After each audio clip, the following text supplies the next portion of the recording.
Sidang lanjutan perkara dugaan sumpah palsu dengan terdakwa Ike Farida kembali digelar di Pengadilan Negeri Jakarta Selatan, Senin tanggal 7 Oktober tahun 2024. Agendanya, pembacaan eksepsi dari terdakwa atas dakwaan jaksa penuntut umum. Terdakwa didampingi kuasa hukumnya Kamarudin Simanjuntak. Dalam nota keberatan atau eksepsi, Ike Farida membantah dakwaan jaksa.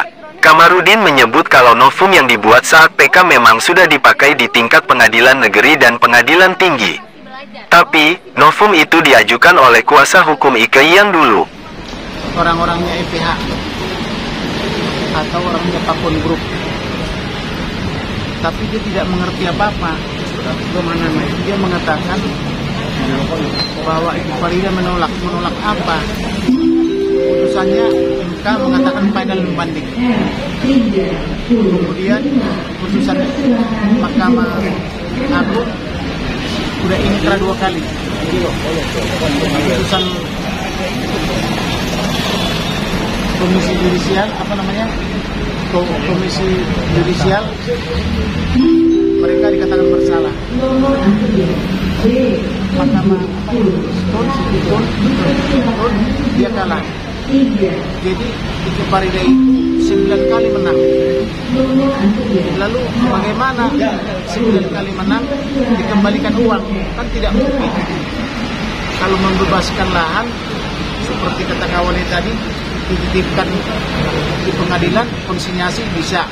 Ini kan membeli dengan jali. Suaminya orang Jepang, katanya pasal 21 Undang-Undang Pokok Agraria tahun 60 tidak boleh. Ike Farida mengajukan ke MK, boleh sepanjang tidak bisa harta, sepanjang tidak bersatu harta, tapi hartanya kan bisa. Panel bandingnya dibuat di perdata,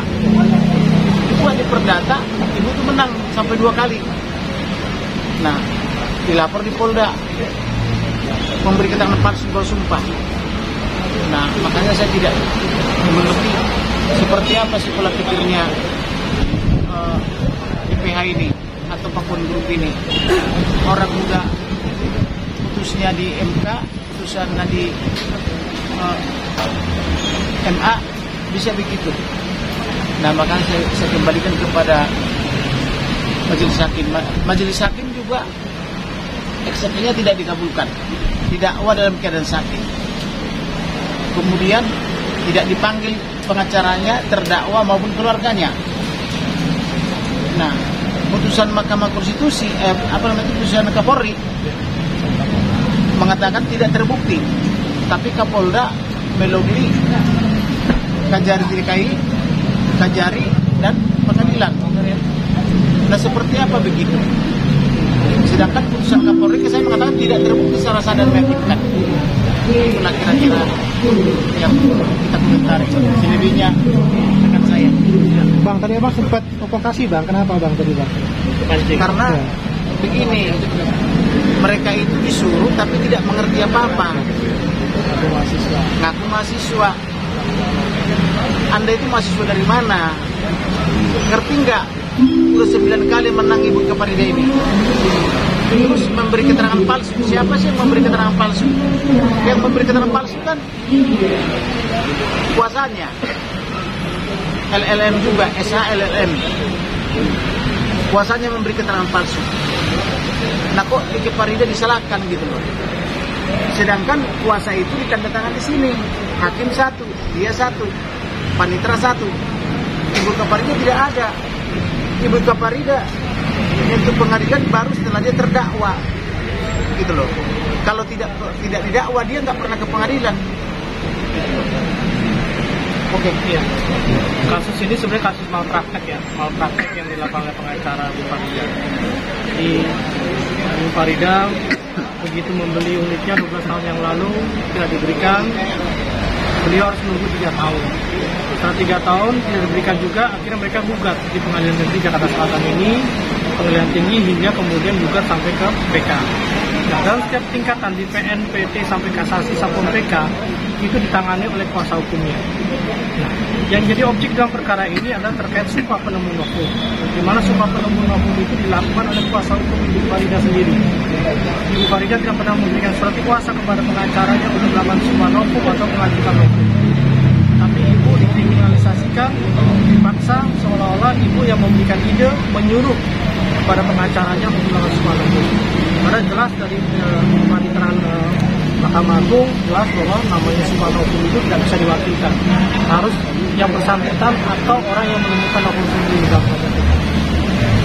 Kita melihat sendiri ini perkara yang selalu dipaksakan ke awal, karena di tingkat penyidikan sudah ada surat dari Kapolri yang memberitakan Kapolda untuk menghentikan perkaranya, tapi ini dilawan oleh Kapolda Metro Jaya, kemudian bekerja sama dengan Kejati yang baru, saat terjadi Kejati yang baru maupun dengan jaksa, tiba-tiba perkara sudah B21, dan kemudian yang dijangka lagi Kapolda Metro Jaya langsung perintahkan anak buahnya untuk melakukan penangkapan penahanan.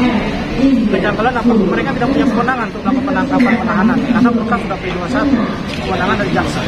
Inilah selalu banyak pelanggaran yang terjadi sampai hari ini pun setiap kami sidang, kami keluarga tidak pernah diberikan surat panggilan sidang. Mereka sidang saja, termasuk hal-hal yang tidak banyak dilanggar, termasuk oleh majelis. Dalam putusan setelah tadi kami melihat majelis hakim banyak sekali berlindung diri dari kata-kata, selalu menggunakan kata bahwa apa yang kami sampaikan dalam eksepsi sudah masuk ke perkara. Banyak pertimbangan kami yang dalam eksepsi tidak disampaikan oleh hakim. Contohnya terkait bahwa perbuatan yang dilakukan Ibu Farida bukan perbuatan pidana. Itu jelas diatur dalam jurisprudensi Mahkamah Agung 609 dan surat Kapolri. Tapi itu tidak berani disampaikan. Kemudian pasal 242 ini khusus, sangat berbeda dengan pasal di KUHP karena ini satunya pasal yang berada di bab 5 kekuasaan kehakiman di pengadilan. Artinya yang bisa menerapkan pasal 242 hanya hakim. Jadi pasal 242 ini hanya bisa berlaku setelah diterapkan pasal 174 KUHP, di mana seorang saksi yang memberikan keterangan di bawah sumpah kemudian memberikan keterangan benar, hakim akan menerapkan pasal 174 KUHP, yaitu memberikan peringatan kepada saksi tersebut untuk berkata jujur. Jika tidak didengarkan, maka dia akan dikenakan sumpah palsu 242. Dalam perkara ini, Bu Farida tidak pernah hadir dalam persidangan, tidak pernah melakukan sumpah novum, tidak pernah menjadi saksi. Maka di sini terlalu kita melihat banyak kriminalisasi yang terlalu ketara.